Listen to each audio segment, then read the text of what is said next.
सुनना, जरा ध्यान से सुनना इन महापुरुष के वचन। बाबा, हमें क्लेश बना रहता है, एक जलन बनी रहती है, एक अशांति, नाप के देखो हृदय में।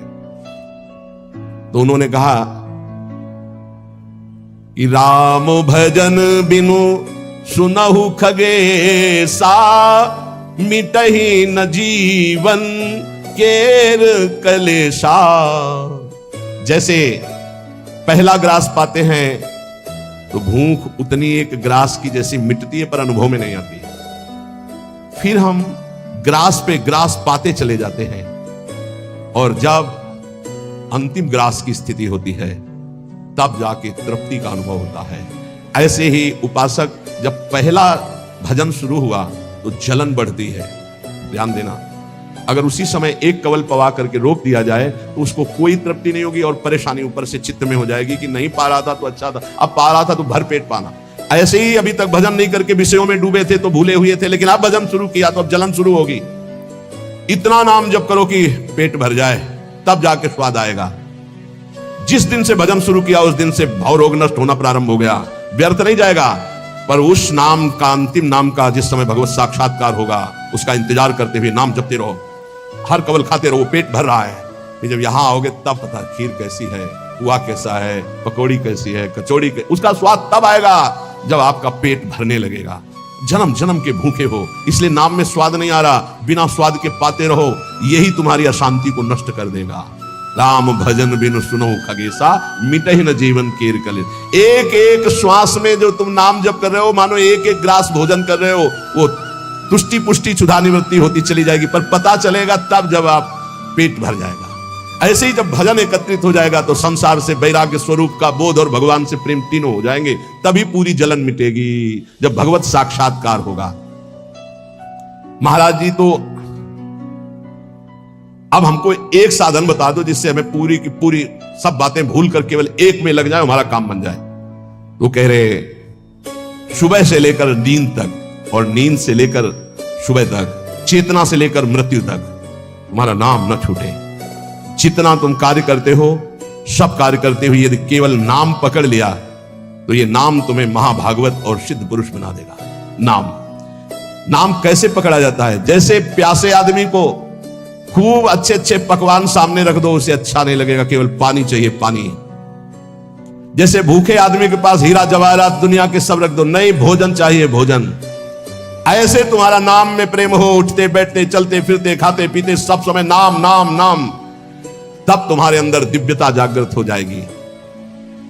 बाबा, नाम से प्रेम नहीं होता, नाम जपने में मन नहीं लगता।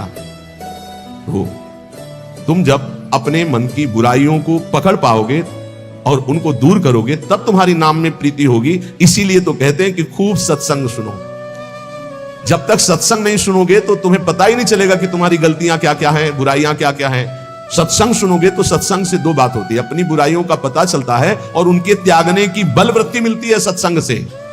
भक्ति स्वतंत्र सकल गुण खानी, बिनु सत्संग ना पावई प्राणी। भक्ति, निरंतर भजन, इस समस्त गुणों को प्रकाशित कर देता है, पर बिना सत्संग के शुद्ध भक्ति का जागरण नहीं होता।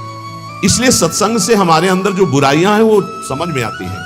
बुराइयों को दूर करने की सामर्थ्य भी सत्संग से आती है। फिर सत्संग से ऐसा मन सावधान हो जाता है कि बुराई करने की तो बात जाने दो, बुराई की समीपता बर्दाश्त नहीं होती है, बुराई का चिंतन बर्दाश्त नहीं होता है। हृदय दर्पण की तरह साफ हो जाता है, जरा सी भी बुराई बहुत बड़ा पहाड़ जैसा दिखने लगती है। ऐसे उपासक के हृदय में नाम के प्रति प्रियता हो जाती है और वो खूब निरंतर नाम जपने लगता है। महाराज जी, लोग कहते हैं कि भगवान के दर्शन से क्या मिल जाएगा, क्या लाभ हो जाएगा? भगवान के दर्शन हो गए तो फिर बाकी क्या रह जाएगा? उत्तर, भगवान के दर्शन से बढ़कर कोई लाभ? अरे अभी तो भक्ति करो, मन को शुद्ध करो, खूब नाम जप करो, फिर आगे तुम देखोगे भगवत साक्षात्कार से बढ़कर कोई लाभ होता है? अरे जिसके जानने के बाद कुछ जानना बाकी नहीं रहता, जिसे पाने के बाद कुछ पाना बाकी नहीं रहता, वो भगवान है। उनका साक्षात्कार होने के बाद जो दिव्यता, जो दिव्य आनंद रहता है, उससे कुछ बाकी रहता है। तो हमें क्या करना चाहिए? फिर हम कह तो रहे तुम्हें निरंतर नाम जप करना चाहिए, निरंतर नाम जप करना चाहिए। तो माला से जपें या अंगुलियों से जपें। भाई, नए साधक को गिनती से नाम जप करने में ज्यादा रुचि होती है। इसलिए गिनती पर दृष्टि नए साधक को संख्या पर रखनी चाहिए।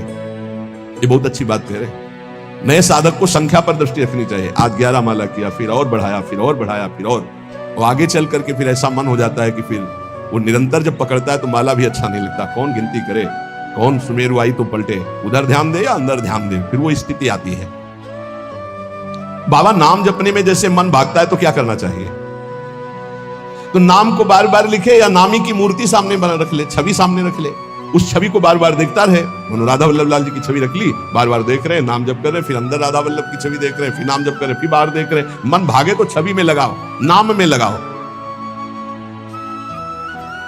बाबा अच्छा बताइए, नाम में प्रीति कैसे हो? शरीर पवित्र रखो, वस्त्र पवित्र रखो, भोजन पवित्र रखो, संग पवित्र रखो, तो विचार पवित्र होंगे। विचार पवित्र होगा तो फिर यह समझ में आ जाएगा कि नाम के बराबर कोई साधना नहीं है। नाम जपने के बराबर कोई साधना नहीं। जो नाम जप करता है उसके लौकिक और पारलौकिक सारी कामनाएं पूर्ण हो जाती है और उसको मोक्ष पदवी मिल जाती है। यदि मोक्ष नहीं चाहता तो उसे प्रेम प्राप्त हो जाता है। देखो, जैसे सूर्य नारायण उदय होते ही अंधकार नष्ट हो जाता है, ऐसे नाम का प्रकाश होते ही अज्ञान अंधकार नष्ट हो जाता है। पर ये उन्हीं का होता है जिनकी पवित्र दिनचर्या होती है। शरीर पवित्र रखो, वस्त्र पवित्र रखो, भोजन पवित्र रखो, विचार, आपके विचार अगर गंदे हैं तो फिर नाम कैसे चलेगा अंदर? विचार पवित्र रखो। देखो, हम तो कहते हैं जब प्रातः काल उठो तो खूब नाम जप करो, जब सूर्य उदय हो रहे हो तो खड़े होकर उनका आदर करो, अर्घ दो, दंडवत प्रणाम करो। अरे सूर्य भगवान है, सूर्य नारायण है। ये लोग जो सूर्य उदय हो रहे हैं और सो रहे हैं, उनकी श्री कीर्ति आयु सब धीरे धीरे नष्ट हो रही, वो जान नहीं पा रहे। महाराज जी, कोई कहता है कि ज्ञान श्रेष्ठ है, कोई कहता है भक्ति। अरे बाबा, तुम इन बातों में मत फंसो कि ज्ञान श्रेष्ठ है कि भक्ति श्रेष्ठ है। अरे जिससे संसार का चिंतन छूटे और प्रभु की याद आवे वो श्रेष्ठ है। जो तुम पकड़ पाओ जल्दी करो, नाम जप करो। इसमें मत लगो कि ज्ञान श्रेष्ठ है कि भक्ति श्रेष्ठ है। मर्यादा भगवान के नाम की एक अमोघ है। खूब नाम जप करो। चारों शास्त्र, वेद, पुराण, जितना ज्ञान है सब नाम में भरा हुआ है। तुम जितना नाम जप करोगे उतना आपके हृदय में वो प्रकाशित हो जाएगा। तुम्हारे मन को जैसे विषय खींच रहे हैं, ऐसे तुम्हारे मन को नाम खींचेगा। बहुत ध्यान दीजिए, जैसे विषय तुम्हारे मन को खींच रहे हैं, ये भोगूं, ये भोगूं, ये भोगूं, एक दिन नाम ऐसे खींचेगा तुम्हारे मन को, श्री जी से जोड़ देगा। पक्का ऐसा ही है। संसार के भोगों की तरफ से जब ग्लानि होने लगे, घृणा होने लगे, तो समझ जाना कि नाम तुम्हें खींच रहा है प्रभु की तरफ। और अगर ऐसा नहीं हो रहा तो अभी इतना नहीं नाम जप कर पा रहे कि तुम्हारे मन को खींच कर वो प्रभु में लगा दे। जिस प्रकार दीपक को हम जलाते हैं तो वो अपना प्रकाश करता है, और जब सूर्योदय होता है तो उसका अपना प्रकाश होता है। तो अन्य साधक सब दीपक की तरह प्रकाश करते हैं, और नाम जब प्रकाश करता है तो सूर्य की तरह प्रकाश करता है। मन का संपूर्ण अंधकार नाम जप से दूर हो जाता है। दीपक दूसरी कोठरी तक प्रकाश नहीं पहुंचा पाता, और जब सूर्य उदय होना होता है तो अंदर की गुफा में भी प्रकाश अपने आप पहुंच जाता है। तो स्थूल शरीर, सूक्ष्म शरीर, कारण शरीर, तीनों में ज्ञान का प्रकाश कर देने की सामर्थ्य अन्य साधनों में नहीं, नाम में है। यह प्रकाश इसलिए नहीं हो पाता कि तुम बुरे विचार, बुरा संग, बुरा भोजन, बुरे कर्म नहीं छोड़ पा रहे हो। बुरे कर्म अगर करोगे तो तुम्हारे विचार गंदे रहेंगे, तो फिर प्रकाश कहां से होगा? इसलिए बुराइयों को रोको, बुरे विचारों को रोको, बुरे आहार को रोको, बुरे संग को रोको। देखो, कलिकाल की बड़ी महिमा है। इसमें नाम जप से बहुत जल्दी भगवत साक्षात्कार होता है। कलिकाल की एक महिमा है। कलि का एक विशेष प्रभाव है। कलयुग केवल नाम आधारा। अगर आप नाम जप कर रहे हैं तो इसमें बहुत जल्दी भगवत साक्षात्कार होता है। नाम जापक के हृदय में नित्य दिन अमृत बरसत सारे, मधुर मधुर ध्वनि बादर गरजत, कोटिन चंद्र सहस्र उजियारे। नित्य दिन अमृत बरसत सारे, ज्ञान का अमृत, प्रेम का अमृत, जो चाहिए वो नाम से सब बरसता है। बोले मधुर मधुर ध्वनि जैसे अंदर हो, राधा राधा राधा, यही बादल की गर्जना है।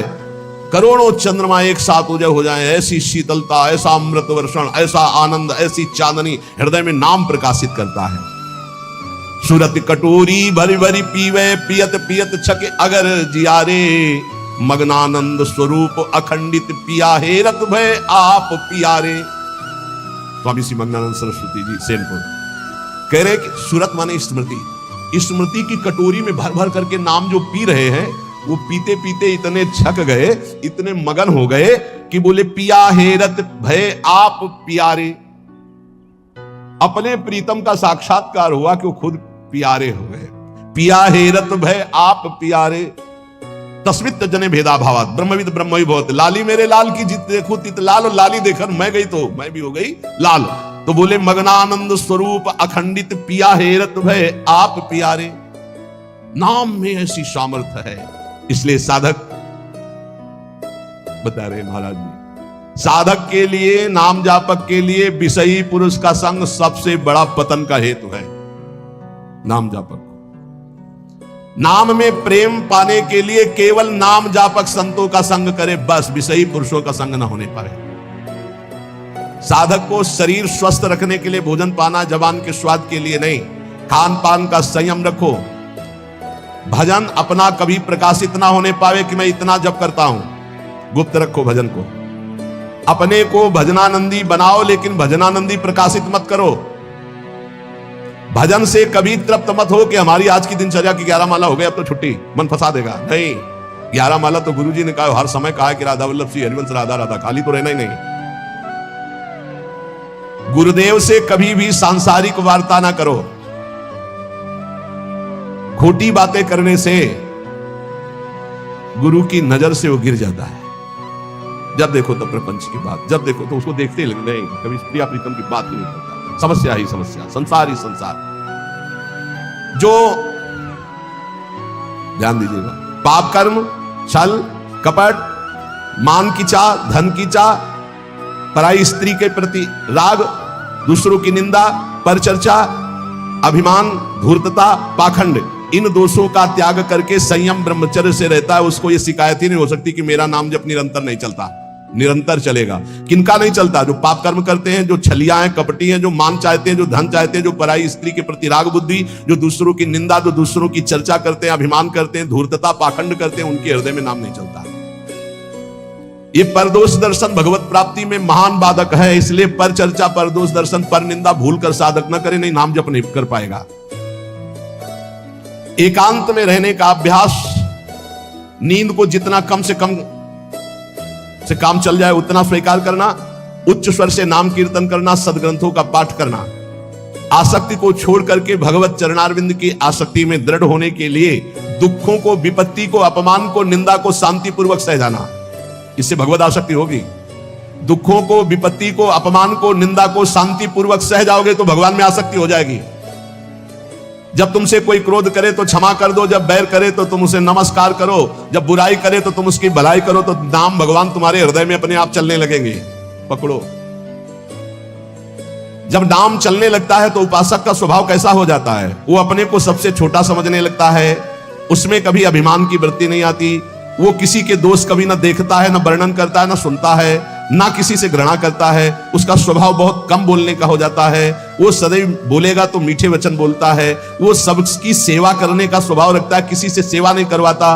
वो विवाह, उत्सव, जन समूह, इनसे बचने की कोशिश करता है। जहां विवाह का उत्सव है, चाहे गृहस्थी हो, नाम जापक हो, गले में माला है, कंठी है, वहां पा रहे हो जहां अपवित्रता का ही साम्राज्य है। आप क्या समझते हो? चिकने चुपड़े सब रखे हैं दूर से, लेकिन घोर अपवित्रता। बहुत संभल के जबान को।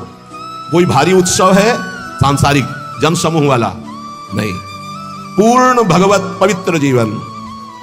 जो नाम को इन दो से बढ़कर समझता है, उसका नाम कभी नहीं छूटता। काम भोग से और धन से, दो से बढ़ करके जो नाम को आदर देता है, उसका नाम कभी नहीं छूटता। नाम कहां छूटता है? काम वासना और धन वासना में जिसकी वृत्ति है, वो नाम निरंतर नहीं चला सकता। नाम जपने के बीच में खाई है निरंतर, उधर नाम जप होने लगेगा। दो खाइयां पार कर लो, काम भोग की और धन के चाह की, तो उधर नाम जप निरंतर होने लगेगा। नाम अविनाशी है, जीव अविनाशी है, पर बीच में धाराएं हैं विनाशी। कंचन, कामिनी, कीर्ति, इनको पार कर लो, निरंतर नाम जप करो। इनके पार करने के लिए तीन बातें चाहिए। कंचन, कामनी, कीर्ति को पार करने के लिए सदगुरु की सेवा, मैं शरीर नहीं हूं ऐसा चिंतन, और हर कर्म शास्त्र सम्मत, तो कंचन, कामनी, कीर्ति तीनों से पार हो जाओगे। सदगुरु की सेवा, मैं शरीर नहीं हूं ऐसा आत्मचिंतन, और जितने कर्म है वो सब शास्त्र के अनुकूल, तो माया से पार हो गए। तीन खाइया। जब नाम जब शुरू होगा तो ये विघ्न आएंगे, इनसे बच जाना। लोक में मान प्रतिष्ठा यश और उसका भोग भोगना। लोक में मान प्रतिष्ठा यश है, उसका भोग नहीं भोग रहे हो, कुछ नहीं बिगाड़ पाएंगे। अगर भोग भोग ले, छाती ठंडी होना। नाम हो रहा है, प्रणाम हो रहा है, नमस्कार, हृदय शीतल हो रहा है, तो आप चैन से अभी शीतल कर ले, आगे चल के बहुत आग गिरेगी। मान प्रतिष्ठा का भोग करने वाला निरंतर नाम जप नहीं कर सकता, उसे भ्रष्ट होना पड़ेगा। धन लाभ के लिए विचारवान रहना। नाम जप करते हुए भोगों में सुख बुद्धि होना, ये भोग मिल जाए, ये भोग मिल जाए। नाम जप करते हुए जो मैं इच्छा करूं वही मिल जाए, वो मिल जाता है। ये कभी निरंतर नाम जप होने नहीं देंगे, सफल नहीं होने देंगे। फिर एक लोक में मान प्रतिष्ठा होना, उसका भोग। धन लाभ के लिए विचारवान रहना, चिंतन करना कैसे धन मिले, जो मैं चाहूं वो मिल जाए, वो मिल गया। ये तुम्हारे भजन को छीन कर देंगे, भजन नहीं होने देंगे। इसलिए उपासक सावधान होकर जो सुने उसे मन में गुने, आचरण में उतारे। केवल तुम हो, तुम परमार्थ में, और सब तुम्हारे विरोधी हैं, मान लो।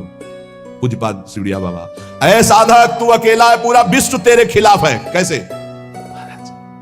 आप ही तो हमारे जीवन हो। अब गया मन, हुआ ना चिंतन, तो ले गया ना तुम्हारा चिंतन। ये कोई गाली दे के, कोई मान करके, कोई भगवान बना करके, कोई धूर्त कह के किसी भी तरह से तुम्हारे चित्त को खींचने ना पावे। पूरा संसार तुम्हारे चिंतन को खींचने वाला है, तुम केवल अकेले अपने चिंतन को बचा के प्रभु में लगा दो। बस यही सूरवीरता, यही पूरे संसार पर विजय प्राप्त करना है। और इसी के लिए ये चर्चा रोज हो, इनसे बचो, ये करो, ऐसे सावधान रहो। ये सत्संग केवल भगवत प्राप्ति के लिए। इसलिए हाथ जोड़कर प्रार्थना है, आप अपनी कृपा अपने ऊपर करके ये जो सुन रहे हो इसको आचरण में उतार लो। खूब नाम जप करो। मान लो अभी कोई तुम्हारा नहीं, अभी आपकी नवीन अवस्था है, अभी वैराग्य पूर्वक रहो, खूब भजन करो। आगे चल करके तुम्हें जीवन में बहुत बढ़िया सुख मिलने वाला है। ऐसा आनंदमय सुख जो किसी के संग की जरूरत नहीं पड़ेगी। और आज तुम ऐसे कमजोर बन जाओगे तो कल बहुत रोने वाले हो, कोई तुम्हारे आंसू पूछने वाला नहीं। यहाँ जो आंसू पूछने के लिए आता है ना, वो ऐसा और एक दर्द पैदा करता है कि और चिल्ला के रो, कोई आंसू पूछने वाला नहीं। संसार में अगर तुम्हारे कोई आंसू पूछे तो बचना, वो पूछेगा कम, ऐसी व्यवस्था और कर देगा कि तुम अभी तो धीरे से रो रहे, फिर और रोगे। ये संसार है। अगर आंसू पूछने के लिए आए तो केवल प्रियालाल आवे तो विश्वास करना, अन्यथा तब तक अपने आंसुओं को पूछने मत देना किसी को। हमारी बात समझ लेना। कोई बहुत प्यार दुलार दिखा रहा है, बहुत बचो, है उसकी दृष्टि में कुछ तुम्हारे पास जिसके लिए वो तुम्हारे आंसू पूछ रहा है। तुम्हारे आंसू नहीं पूछ रहा है, वो अपनी कोई ना कोई वासना, कोई ना कोई इच्छा, कोई ना कुछ देख रहा है तुम में, इसीलिए। और जिस दिन तुम केवल प्रियालाल का इंतजार, जिसने बांधा है वही छोड़ेगा, जिसने रुलाया है वही आके पुचकारेगा। हमको इंतजार उनका करना है, तब तक रोना बंद नहीं करना है। बिन रोए किन पाइया प्रेम प्यारा भी, एकांत में बैठ के रो, लाख समझाते। अपने लिए दुनिया रो रही, बड़े बड़े मोटे आंसू गिरते हैं तो लालच लगता है ये आंसू तो श्री जी के लिए। श्री जी की चर्चा में कभी नहीं रोना। कितने को ऐसे देखा है, श्री जी की बात पर श्री जी के लिए कभी नहीं रोना, और अपनी जरा सी बात पर तो इतने बढ़िया आंसू गिरते हैं, मोटे मोटे आंसू। अपनी प्रतिकूलता, अपनी अनुकूलता के लिए रोना आता है। ए भाई, ये संसारिक लक्षण है। भक्त के कभी आंसू भगवान के सिवा कहीं और गिर नहीं सकते, ये पहचान है। काट डालो तो भी आंसू नहीं आएंगे, उसके आंसू सिर्फ बिके हैं भगवान के लिए। अगर उसके आंसू ढलकेंगे, निकलेंगे तो केवल प्रियालाल के लिए। तो ऐसे बनो, प्रियालाल के लिए रो, संसार में कोई आपका नहीं है। ये हमारी बातें आपको लगेंगी कि हमारे तो बहुत है प्यार करने वाले, तो धिक्कार है भी तुम्हारी बुद्धि तुम्हें धोखा दे रही है। जिस समय पवित्र बुद्धि होगी उस समय देखोगे एक हरि के सिवा कोई प्यार करने वाला नहीं। इसलिए हमारी प्रार्थना मान लो, ये 4 दिन की चांदनी है जो सभा लगी है, ये स्टेशन है, अपनी अपनी गाड़ी आई छूट जाएगी, निकल जाओगे। तुम भी टिकट लेके बस ऐसे बैठे रहो कि मुझे बातचीत करते हुए समय व्यतीत करना है। किसकी बातचीत? प्रिया प्रीतम की। जाना हमें श्री जी के पास है। पता नहीं आप लोग ठान क्यों नहीं रहे कि मुझे जाना है श्री जी के पास। तैयारी है प्रिया प्रीतम के पास जाने की? तैयारी कर लो, हम कह रहे हैं तैयारी कर लो, एकदम गाड़ी आएगी एकदम। और ये इतनी रफ्तार की गाड़ी है कि सेकंड भर इंतजार नहीं होता कि दस्तखत कर दो। इसमें छूट नहीं है कि दस्तखत कर दो, लड़कवा दौड़ के आ जा ले दस्तखत करना, ऐसे नहीं है। गाड़ी आई तो बस निकलो। ओए, पहले से चयन कर लो, पहले से पता लगा लो, पहले से तैयारी कर लो कि तुम टिकट कहां के लिए हो। कहीं की टिकट है नहीं है तो फिर जो टिकट मिलती है वो नरक की फ्री मिलती है, तत्काल वाली। पहले से ये बुक कराई जाती है, निकुंज जाना है कि वैकुंठ जाना है, पहले से बुक होती है। और यहां सब निश्चिंत हैं, तो जो टिकट उस गाड़ी में मिलती है एकदम, तो एकदम वाली वो मिलती है, हम आपको बता रहे, नरक वाली मिलती है फ्री, तत्काल। वो तो तुम गाड़ी में भी बैठ जाओगे तो मिल जाएगी, फ्री मिल जाएगी। अगर कहीं पावर लगा के मिलती तो वैकुंठ की, कैलाश की, साकेत की, गोलोक की, इनकी पावर और अगर कृपा से मिलती तो वृंदावन धाम की मिलती। तो टिकट है आपके पास वृंदावन धाम की? ए भाई है? हाँ, अब बताओ आपकी टिकट में क्या लिखा है? हमारे माई। हाँ, अगर ये टिकट है तो हम पहले से तैयार हैं निकुंज के लिए। ये बात ध्यान रखना। ये वृंदावन में बैठ के कह रहे हैं, आपने भी हाथ उठा दिया है। हमारी सबकी गति कहां है? श्री जी के चरणों में। हमारे पास टिकट है। अब हम कल कहेंगे तुमसे अगर सत्संग में ये दोष है तो नरक जाओगे। आपको पहले टिकट देख ली अपनी, आप मत मान लो हमारी बात, है ना टिकट। अब हम कल परसों सत्संग में कहेंगे जैसे द्वंद्वातीतो अभिमत्सरः सिद्ध्या सिद्धो समभूत्वा लाभा लाभ हो जाए। अगर यह स्थिति नहीं है तो आप नरक जाओगे। तो आपको तुरंत अपनी टिकट देखनी है। हमारे माई श्यामा जी को व्यास भरोसे कुंवर के नहीं, महाराज किसी और के लिए बोले, हमारे लिए नहीं बोले। हम तो श्री जी के पास जाएंगे, पक्का विश्वास है। बोल राधा वल्लभ लाल की।